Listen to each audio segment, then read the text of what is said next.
Hey folks, I'm back. I'm back with my Jeep this time. As many people know, my Jeep is the Pirateship. The Pirate. I've worn the eye patch here for quite some time, and everybody's always called me the Pirate. After I bought the Jeep, everybody started calling it the Pirateship, and it's just kind of stuck, and hence Pirate Jeep Productions. So anyway folks, this is my Jeep. My Jeep is a 2003 Jeep Wrangler, Jeep TJ Sport, same as Cindy's except a year older.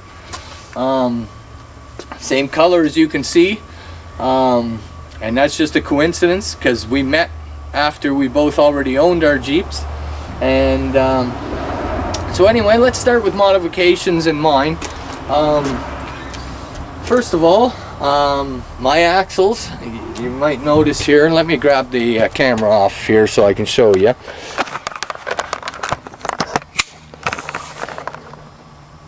Okay, first of all, here we go, there's my axle underneath.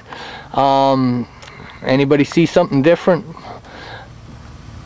Yeah, the differential is on the passenger side, unlike most TJs where it's on the driver's side. The reason for that is I swapped out my Dana 30 and Dana 35 that came in the TJ and replaced it with a Dana 44 out of a Scout, and my front one is stuffed with 513s, and I have a Lock-Right locker, and the axle shafts are the same as Cindy's. I've got the RCV Performance unbreakable CV axle shafts, or so they say they are. I haven't, I've only had them in for a few months, so I haven't had the chance to break them yet. I've certainly tried though. The really nice thing about these axle shafts is being able to step on the gas pedal with your wheels cranked and not worry about breaking a U-joint. So real bonus, and they're nice and strong. So I don't think I'll ever break an axle shaft. I'm running 37-inch KM2s, BF Goodrich KM2s at the moment, but those are just about sold, and I'm going to a 39.5-inch IROC, which you know, I wouldn't recommend for a Dana 44, but being that I have the RCV shafts, I'll take my chances, and RCV says they'll take the punishment. It's just a matter of my ring and pinion will take the punishment. So anyway, so that's all good. That's the my front axle. The rear axle in my Jeep is is out of a Jeep Cherokee, Jeep XJ, Dana 44, and in the rear axle I've got obviously I've got 513s as well with a Lock-Right locker. I've also got Alloy USA chromoly axle shafts, and so the chance of me breaking one of those rear axle shafts are going to be pretty slim too. I'm not a real heavy on the foot kind of guy.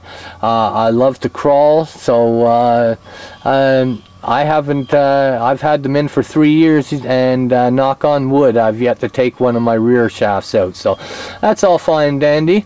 As for my suspension, you'll see here, my suspension is a Rock Crawler long arm kit. It's the, it used to, I don't know if they even sell the exact same kit any longer, but it's a, it used to be called the Rough Country 8-inch long arm Pro kit with coilovers. You can see under here it's got coilover shocks, and coilovers in the front as well. It's a really nice little system. Mine was had to be changed slightly to adapt for my passenger side passenger side differential, but the steering was changed slightly.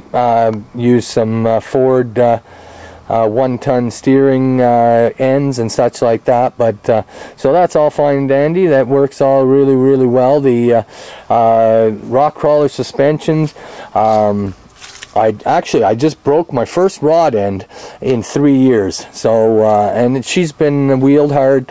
I do a lot of rock crawling with her, and I've yet to replace a bushing or a rod end. So kudos to Rock Crawler.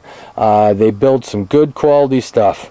I'm thoroughly impressed with their system, and I highly recommend it to anyone. So you'll see the decal there for Maxxis. That's because I used to have Maxxis creepy crawlers on her, but they were a little too they wore down a little too quickly on the road, so I took them off and kept them strictly for rock crawling. I leave them down in the valley where the rocks are at my buddies, and I just swap over when I want to go rock crawling. I take the street tires off my KM2s, and you'll see in the KM2s here that you'll notice all the sipes in the center lugs. I've gone and siped all my center lugs to give me better traction and a little more flex in the wheel, but only the center lugs. I don't do the outside ones because then they're going to chunk up a little too fast. Tube fenders, my buddy Justin originally built me the main tube fender and used the inner skirt from my old fenders, and so he built the original tube fender, and then my buddy Malcolm finished by putting the flare on the outside for me. We need a flare here in Nova Scotia to cover our wheels. You must cover 100% of your wheels here in Nova Scotia, or they will fail the safety. My Jeep is still a street legal Jeep. I say it's the next best thing to a buggy that you can drive on the road. So that's my opinion anyway. Down in the axle, I have Warn premium hubs. Being that she's an old Scout, you got manual hubs. So the Warn manual hubs, they've stood up well. I haven't had any issues with them whatsoever, other than I was shearing off some hub bolts, and I've swapped them all over to grade 12 stuff. Haven't had a problem since. Down here, you'll notice that something's missing on my Jeep. Yes, we've cut the under the door panels, the rockers, we've cut them all off, replaced them with 3/16 plate. That's what you call a boat side, and so they're all boat sided. I've got 3 feet of ground clearance underneath. I put 3/16 steel plate in case I hit it on a rock or anything, but in all the wheeling I've done since I put them in a year ago, I've yet to hit the rocker.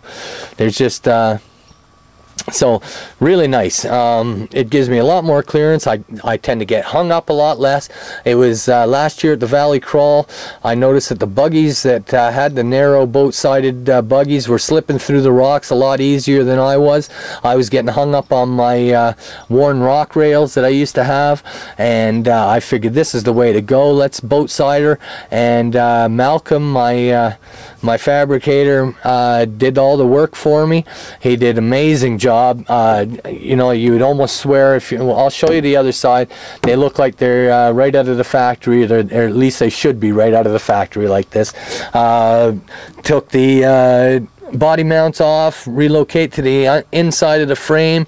The middle one here cut off and moved back, so they used to stick out probably another 3 inches or something like that.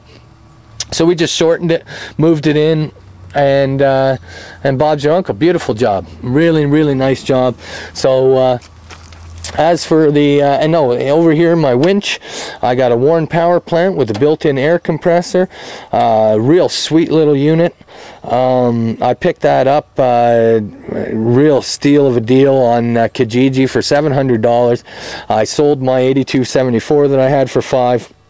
extra $200, and I've got a built-in air system. It's just beautiful. And I do have an air tank. I haven't installed it yet, but once the air tank is installed in the back, I'll also have I'll have the air capacity to run air tools and such like that, impact and such on the trail. So a really nice, handy thing to have. And back in here, you're gonna see, I don't know if you can see that yet. In there, it's that winch in there is my suck down winch. It's attached to my front oil pan skid, and that suck down winch, normally at the moment, because I broke that rear link, rod end in my rear link, I've got the cable running back to pull my axle forward so we could weld it back together to get me home. But on the norm, that winch right here comes through this little pulley and then down to my axle, and I've got a little attachment point right here on my axle that's normally attached to the cable. And then when I want to when I'm climbing hills, I can just suck my front end down. It puts all the weight back on the wheels. Makes a world of a difference to have a suck down winch in the front. So a real bonus to have. Oh, and then inside here, I'll show you the boat sides. My sword. Every pirate needs a sword. Put the sword aside, and it's actually a machete for clearing trails and stuff. But that and fire extinguisher. Never go wheeling without a fire extinguisher, guys. Your Jeep catches fire, man, you're on the trail and you can't put it out, and all you can do is sit there and watch it burn. You know, it's a really sad thing. Now, please excuse the mess here. The inside of my Jeep is actually just filthy right now. I've had the bikini top on all summer, mud and everything in it. I got to clean it out before winter, before I put on the soft top for the winter. But you'll see the boat sides the way they're done, the 3/8 plate, reinforced with 1x1 square tubing all the way through. The seat was put back in its original spot. You can't beat it. He did a fantastic job. So those are my boat sides. And oh, and here's something else to my pride. I really love my twin sticks. You'll see the two shifters there. Well, these two shifters, and I still have my four-wheel low shifter here. So this still shifts me into four-wheel low. And this, at the moment you see it, it's in it's in two-wheel drive. The rear wheels are right here. You pull it back for the rear wheels. If I wanted to engage my front wheels, I lock my front hubs and then I pull this stick back, and now I'm running in regular four-wheel drive just like I used to. But then I also have the option of putting both of these sticks forward, and that gives me my crawl ratio of 155 to 1. That's my doubler. It's a 231 transfer case, mated with a Dana 300 transfer case to give me my low crawl ratio. And with the 513 gears in the axles, it gives me a crawl ratio of 155 to 1.